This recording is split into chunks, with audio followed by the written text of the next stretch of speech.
7 मई की सुबह यानी कि 6 मई की रात को इस बार 9 कैंप, जिनमें से कुछ यूके में, कुछ पाकिस्तान के पंजाब में, भारत की सीमा में रह के मारा है। 25 में आपको मारने के लिए अपने घर के अंदर से मार देंगे हम आपको। ऊपर से टीवी चैनल्स प्राइवेट हैं, यहाँ भी है वहाँ भी है। वीडियो गेम के दृश्य हैं, वही दृश्य बड़े करके दिखा रहे हैं कि देखो कैसे मिसाइलें जा रही हैं। वीडियो गेम के क्लिप्स कहीं चला दिए हैं, ऐसा बता रहे हैं कुछ लोग। उनके झंडे पे चंद्रमा है, हमारा चंद्रमा पे झंडा है, तो ये अंतर ध्यान रखना ना। हमें हम उनके लेवल पे जाके झगड़ा करेंगे तो कैसे आगे बढ़ेंगे भाई। हम अमन चाहते हैं, मगर जुल्म के खिलाफ गर जंग लाजमी है, तो फिर जंग ही सही। मुझे इस पूरे मामले में लगता है कि एक गलती हुई बड़ी भयंकर। अब 2025 में जो घटना घटी है पहलगाम में, उसमें इन्होंने 26 सिविलियंस को मारा है। मैंने पहले कहा सिविलियंस को मारना ज्यादा सीरियस बात है। सेना पैरामिलिट्री के बीच में झड़प होती है, वो बुरी बात है, लेकिन वो होता है देशों के बीच में, कभी कभी होता है। सिविलियंस को मारना ये बदतमीजी है। तो सीधी सी बात है कि इस पर एक्शन तो होना ही चाहिए था, और ये एक्सपेक्टेड था कि एक्शन थोड़ा ज्यादा बड़ा होना चाहिए। सरकार ने एक बार भी नहीं कहा कि हम युद्ध करने वाले हैं। वो तो लोग पबजी खेल रहे थे, उनको लगा कि हो ही जाए, मजा आ रहा है, थोड़ा और बढ़ाओ ना, ठीक माहौल बन रहा है अभी। इस बार 14 दिन लिए, फिर सरकार ने कहा कि अब हम सायरन खेलेंगे 2 दिन तक, सिविल डिफेंस। पाकिस्तान ने सोचा अच्छा सिविल डिफेंस अभी छुट्टी है हमारी, और उसी रात को अचानक कांड कर दिया। 7 मई की सुबह यानी कि 6 मई की रात को पहली बार LOC के नजदीक एक कैंप, दूसरी बार पाकिस्तान के अंदर 50 किलोमीटर दूर एक कैंप, इस बार 9 कैंप, जिनमें से कुछ यूके में, कुछ पाकिस्तान के पंजाब में। और पंजाब में भी एक जगह नहीं, बहावलपुर में भी, मुरीदके में भी, और POK में भी एक जगह नहीं, मुजफ्फराबाद में भी, सियालकोट में भी। 9 जगहों पर एक साथ। और रोचक बात क्या है, इस बार विमान पाकिस्तान के अंदर नहीं गए, भारत की सीमा में रह के मारा है। आप मिलिट्री एडवांस में समझ पा रहे हैं इसके पीछे, जिसको आजकल हम बोलते हैं AI ड्रिवन जो वॉरफेयर है। मिसाइल्स हम छोड़ रहे हैं यहां से, जो 50, 80, 100 किलोमीटर दूर जाके मार रही हैं, एक बड़े इलाके के बीच में ठीक उसी घर पे मार रही हैं जहां हमें मारना है। और इसके लिए हमें भारत की सीमा से बाहर निकलने की जरूरत भी नहीं पड़ रही। इसको कहते हैं अपनी मिलिट्री की डिफेंस टेक को प्रदर्शित करना, कि हम कितने प्रिसाइज अटैक कर सकते हैं। आपको मारने के लिए हमें अपनी सीमा से बाहर नहीं निकलना है। अब वो 2019 की बात थी, अब 25 चल रहा है। 25 में आपको मारने के लिए अपने घर के अंदर से मार देंगे हम आपको, बहुत दूर नहीं जाना है। और एकदम एग्जैक्ट उस लोकेशन पे अटैक। सरकार का कहना है कि 100 से ऊपर आतंकवादी मरे हैं। मैं तो चाहता हूं कि आतंकवादी कोई भी ना बचे, जितने भी मरे। और उसके तुरंत बाद हमारी स्टेटमेंट क्या आई, जो लोग कह रहे हैं, लोग भी इतने प्यारे हैं, पहले बोल रहे थे कि कब करोगे, कब करोगे, कब करोगे, कब करोगे, 10 दिन हो गए, कब करोगे। जैसे ही हमला किया तो उसके बाद क्या है, डीएस्केलेट, डीएस्केलेट, डीएस्केलेट, थोड़ा और बड़ा, से नो टू वॉर, से नो टू वॉर। एक ही इंसान तीनों टैग चला रहा था सोशल मीडिया पे। गिरगिट भी शर्मा जाएगी जब आप इस तरह से रंग बदलेंगे अपना। अरे भाई एक स्टैंड पे कायम रहो। सरकार का स्टैंड बड़ा क्लियर था डे 1 पे। 3 शब्दों का इस्तेमाल किया कि जो हमने अटैक्स किए हैं, नंबर 1 फोकस्ड हैं, मेजर्ड हैं। यानी एक तो हमने फोकस किया एग्जैक्टली कहाँ मारना है, कितना मारना है, उतना ही भेजा है बम। अगर 1.5 किलो बम चाहिए, 1.5 किलो ही भेजा है, एक्स्ट्रा नहीं भेजा है, मेजर करके भेजा है। और तीसरा शब्द क्या बोला, नॉन एस्केलेटरी। हमला करने के 10 मिनट के बाद ये स्टेटमेंट आ गई कि हमने focused, measured, non escalatory attack किया है। नॉन एस्केलेटरी का मतलब क्या होता है, बढ़ाना नहीं है। हमारा काम हो गया, आपने हमारे कुछ लोगों को मारा और हमने उन सारे आतंकवादी कैंपों पे हमला कर दिया। जो 100-150 लोग मरे होंगे, हमारा हिसाब बराबर हो गया फिलहाल। और हमने साथ में ये दिखा दिया कि हम आपके घर के अंदर एग्जैक्ट वहां हमला कर सकते हैं बिना अपना देश छोड़े। पिछली बार हमारा एक पायलट वहां गिर गया था, फिर उसको कूटनीति से, डिप्लोमेसी से हम लेके आ गए थे। इस बार तो वो नौबत ही नहीं है, क्योंकि वो जाएगा ही नहीं, उसे जरूरत है क्या उस चीज की। अब ड्रोन्स के हमले उनके भी हो रहे हैं, हमारे भी हो रहे हैं। युद्ध का तरीका ही बदल गया है पूरी तरह से। और हमने शुरू में कह दिया कि non escalatory from our side, हम नहीं बढ़ाएंगे, पर तुम बढ़ाओगे तो जवाब देंगे, जितना बढ़ाओगे उतना जवाब देंगे। और इन बातों से फिर सरकार ने माहौल बनाने के लिए क्या कहा, सिविल डिफेंस, सायरन बजाएंगे, सब तैयारी कर लो। सबको लगा अच्छा कुछ होने वाला है इस बार, तो उम्मीदें बढ़ गई, पीओ क्या आएगा लगता है। सरकार नहीं कह रही है, सरकार केवल कह रही है कि उस मूर्ख का भरोसा नहीं है, हमने तो केवल इतना किया, क्या पता क्या फेंक दे, किसको लग जाए, तैयार रहो सब लोग। और युद्ध में दिक्कत नहीं है। देखिए समझदार आदमी की पहचान क्या है, वो युद्ध खुद चुनता है। कोई आपको उकसाए कि युद्ध लड़ लो मुझसे, युद्ध लड़ लो, नहीं लड़ना है, क्योंकि आप फ्री नहीं है, आपके पास काम है। आपको अपना रॉकेट भेजना है चंद्रमा पे, मंगल पे भेजना है। वो जो एक स्टेटमेंट बहुत प्रसिद्ध है, उनके झंडे पे चंद्रमा है, हमारा चंद्रमा पे झंडा है। तो ये अंतर ध्यान रखना ना हमें। हम उनके लेवल पे जाके झगड़ा करेंगे तो कैसे आगे बढ़ेंगे भाई, हमें नहीं झगड़ा करना।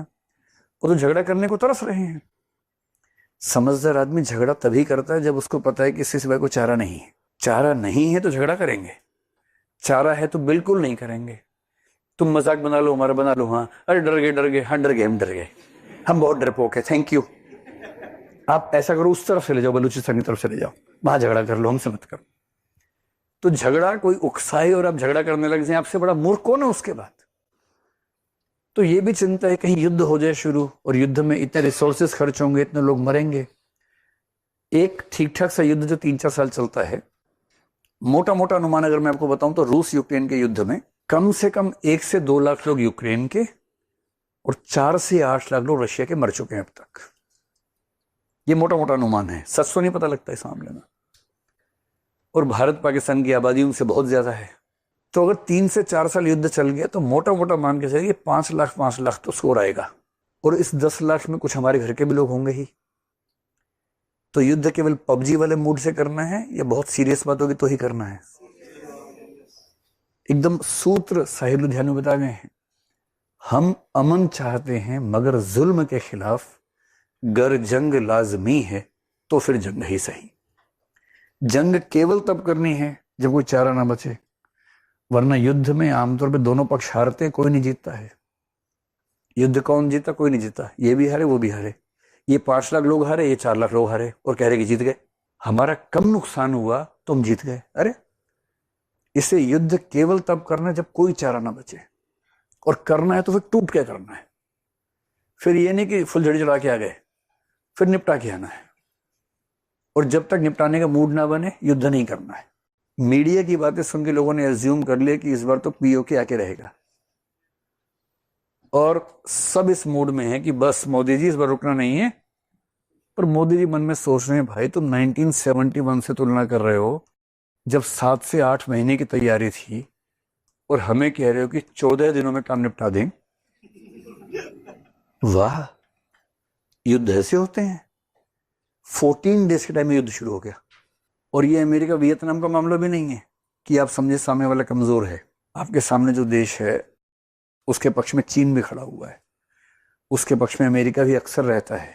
यूएसएसआर अभी आपके पक्ष में उस तरह से नहीं है, 25 साल की संधि खत्म हो चुकी है। 1969 में यूएसएसआर चीन पे न्यूक्लियर अटैक करने वाला था, 69 में। इतनी नाराजगी थी दोनों देशों में। और 2014 से यूएसएसआर और रशिया और चाइना, इनके बीच में स्ट्रेटेजिक टॉक्स और फ्रेंडशिप हो चुकी है। आज की दुनिया में 2 ताकत नहीं है, बाइपोलर नहीं है, मल्टीपोलर वर्ल्ड है। चीन अलग ताकत है, रशिया अलग ताकत है, अमेरिका अलग ताकत है, यूरोप में है, इजराइल एक ताकत है, भारत एक ताकत है। सबके सबके साथ संबंध अलग अलग है। पाकिस्तान के पास एक इक्का क्या है उसका, मैं मुस्लिम देश हूं, सारे मुस्लिम देश मेरे साथ होने चाहिए। बेशक ना हो, कम से कम एक बात कहने को तो है ही उसके पास। अमेरिका उसका साथ आमतौर पर देता है, इस बार भी हमने देखा दिया ही है। चाइना एकदम साथ में खड़ा हुआ है। रशिया और यूक्रेन के युद्ध में हमने रशिया का खुल के सपोर्ट नहीं किया, हमने बैलेंस बनाया। तो इस बार उसने बैलेंस बना लिया। अच्छी अच्छी बातें हमने की, दूसरे भी कर दी कि हाँ हाँ ध्यान से है ना, ज्यादा नहीं, साथ नहीं दिया। इजराइल ठीक ठाक साथ दे रहा है, पर उसकी उतनी जरूरत नहीं है, कितना वहां से क्या होगा। और यदि आप सोचते हैं कि पाकिस्तान छोटा सा देश है, हम मार देंगे, खाली कर देंगे, बर्बाद करके आ जाएंगे, दरअसल आप ये कह रहे हैं कि हम पाकिस्तान के साथ साथ चीन को भी और जरूरत पड़ी अमेरिका को मार देंगे। इतनी मासूमियत अच्छी नहीं है अंतर्राष्ट्रीय संबंधों में। इंटरनेशनल रिलेशंस में आपको 1000 तथ्य देखने पड़ते हैं, अपनी ताकत, सामने वाले की ताकत, और फिर अगर हम लड़ने लग गए, रूस यूक्रेन 3.5 साल से युद्ध खत्म नहीं कर पा रहे, अमेरिका वियतनाम 20 साल युद्ध चला था, और अगर भारत पाकिस्तान का युद्ध चलता रहे 5 साल 10 साल, इससे दुनिया में किसको क्या होगा पता नहीं, और सबसे भारी नुकसान हमारा ही होगा।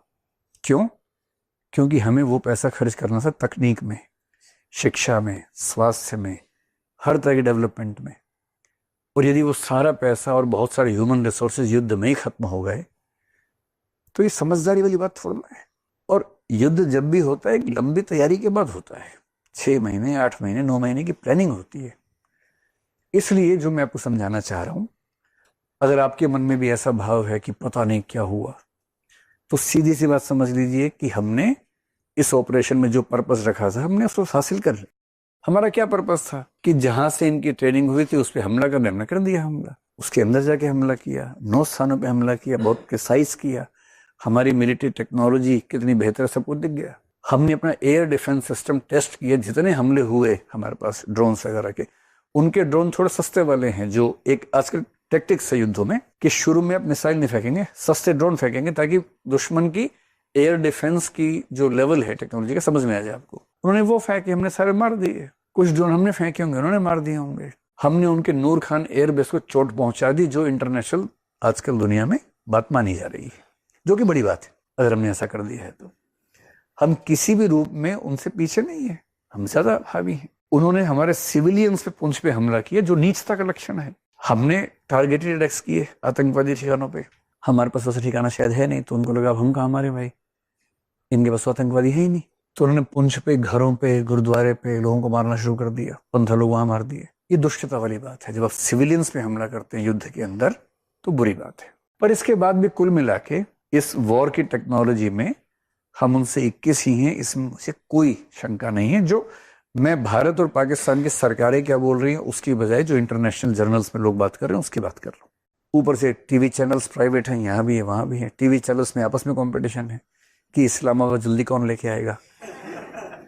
वीडियो गेम के दृश्य हैं, वही दृश्य बड़े करके दिखा रहे हैं कि देखो कैसे मिसाइलें जा रही हैं। वीडियो गेम के क्लिप्स कहीं चला दिए, ऐसा बता रहे हैं कुछ लोग। तो पत्रकारों की पत्रकारिता के धर्म पे इस बार एक गंभीर चिंता करने की बात थी कि कुछ तो लिमिट होनी चाहिए ना। एक कवि ने लिखा था कि जोड़ तोड़ करने से पहले तथ्य समझ लो, पत्रकार क्या इतना भी तुम नहीं करोगे। तो ये देख के मेरे मन में आ रहा था कि मतलब कुछ भी कहने से पहले तथ्य पर रख लो, पत्रकार क्या इतना भी तुम नहीं करोगे। और नेगोशिएशन की दुनिया का पहला उसूल क्या है कि पहला फोन किसने किया। जब आप 2 लोगों में नाराजगी हो जाती है, बॉयफ्रेंड गर्लफ्रेंड में लंबी खिंचती है, सारा मसला इसका कि पहला मैसेज कौन करेगा। जिसने पहला मैसेज या पहला फोन किया है इसका मतलब वो दब के रहेगा। नेगोशिएशन की दुनिया चाहे घर में हो, दोस्तों में हो, दुनिया में कहीं भी हो, किसने पहला मैसेज किया, जिसने लिखा चलो बात कर लेते हैं, इसका मतलब है उसने अपनी हार थोड़ी सी मान। ये पहला उसूल है नेगोशिएशन का। और हमें ये एकदम क्लैरिटी है कि पहला फोन वहां से यहां आया था, इस पर कोई दुविधा नहीं है। 3:30 पे फोन आया, नहीं उठा, फिर दूसरा फोन आया, फिर उठा। उन्होंने कहा कि सीज फायर कर लेते हैं। भारत सरकार तैयार बैठी थी, उसे कौन सा युद्ध करना था, कर लेते हैं, 5 बजे से कर लें, 5 बजे से कर लो, बढ़िया बात है। गलती ये की हो गई कि चाचा चौधरी बीच में आ गए, डोनाल्ड डक, सॉरी ट्रम्प, वो बीच में आ गए, जिनका उपराष्ट्रपति कल कह रहा था this is fundamentally none of our business. Bharat Pakistan झगड़ा कर रहे हैं, हमारा काम थोड़ा है, हम थोड़ा इसमें पड़ेंगे, जो करने करते रहो। एक दिन पहले भाई साहब ये कह रहे थे उनके उपराष्ट्रपति जेडी वांस, फिर अचानक ट्रम्प ट्वीट कर रहे हैं कि 48 घंटे से मैं कोशिश कर रहा हूं, और फाइनली इन लोगों ने कॉमन सेंस का परिचय दिया। भाषा देखिए, कॉमन सेंस का परिचय दिया, ग्रेट इंटेलिजेंस का परिचय दिया। फिर उत्साह और बढ़ गया। उनके साथ जो रहते हो ना सोशल मीडिया टीम उनकी, कि सर आप कर दो ना, सर आप कर दो। नोबेल प्राइज रह गया अभी शांति वाला।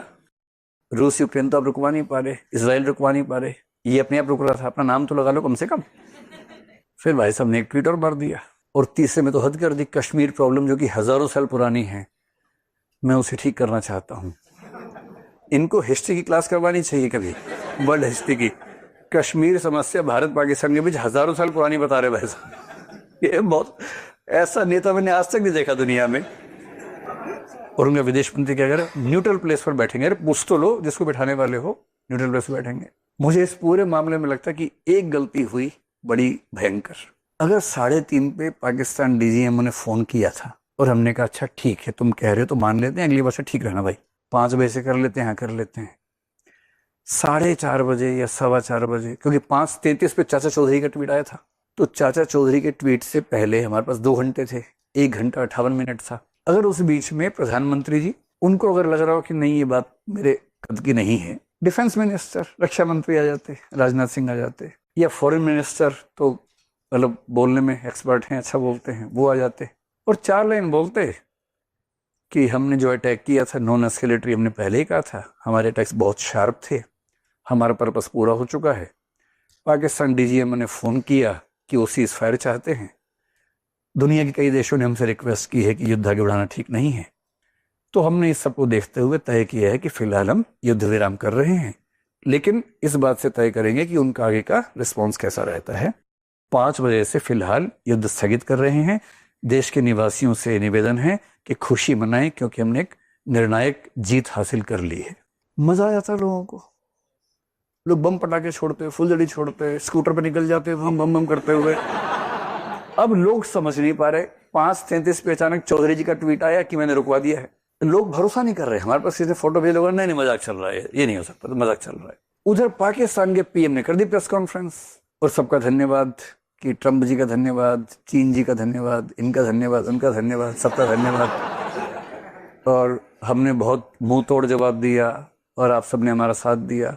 पाकिस्तान के लोग मस्त हैं एकदम, पता कुछ नहीं जनता को क्या हुआ है, बस उनके पीएम ने सामने के बोल दिया कि हम जीत गए हैं। लोगों ने कहा अच्छा जीत गए हैं, जीते गए होंगे, और बम पटाखे छोड़ने शुरू कर दिए। तो ये है कि नैरेटिव वाले वॉर में शायद हम थोड़ा सा कमजोर रहे। इसलिए कल को अगर आप आईएएस बने और आपके रक्षा मंत्री या सूचना मंत्री रहते हुए युद्ध हो, तो नैरेटिव के युद्ध में अगली बार थोड़ा और मजबूत रहना है। और जनता को खुश होने का मौका मिलना चाहिए ना भाई। जब आप हर मामले में 21 थे, 1 घंटा देरी करने की वजह से फिर आप डीजीएमओ से करवा रहे हैं प्रेस कॉन्फ्रेंस। उस समय तो प्रेस कॉन्फ्रेंस होनी चाहिए किसी टॉप लीडर के माध्यम से, जिस पे जनता भरोसा करती है। इतना सा चेंज होता तो मेरा ख्याल है कि मामला बहुत बेहतर होता। मैं तो खैर अभी भी खुश हूँ, मुझे उन झूठी खुशियों से बहुत उम्मीद नहीं होती। आप भी यूपीएससी के लिए पढ़ते हैं, आप भी इन बातों को समझते हैं, लेकिन आम आदमी को चाहिए होता है इमोशनल सेटिस्फेक्शन कि हमारे पीएम ने या रक्षा मंत्री या विदेश मंत्री ने सामने आके कहा कि हम जीत गए हैं, तो हम जीत गए हैं। और पीओ के तो देशों का इतिहास कुछ दिनों का थोड़ा ना होता है, जैसे हमारा इतिहास 70-80 साल का होता है, देशों का हजारों सालों का होता है। 1971 में एक मौका आया था, कभी और भी आएगा, जब आएगा ले लेंगे। तब तक बलूचिस्तान में से घोषणा कर ही चुका है कुछ दिन पहले। चल रहा है, सबके अपने अपने युद्ध हैं, वो भी लड़ेंगे, हम भी लड़ेंगे।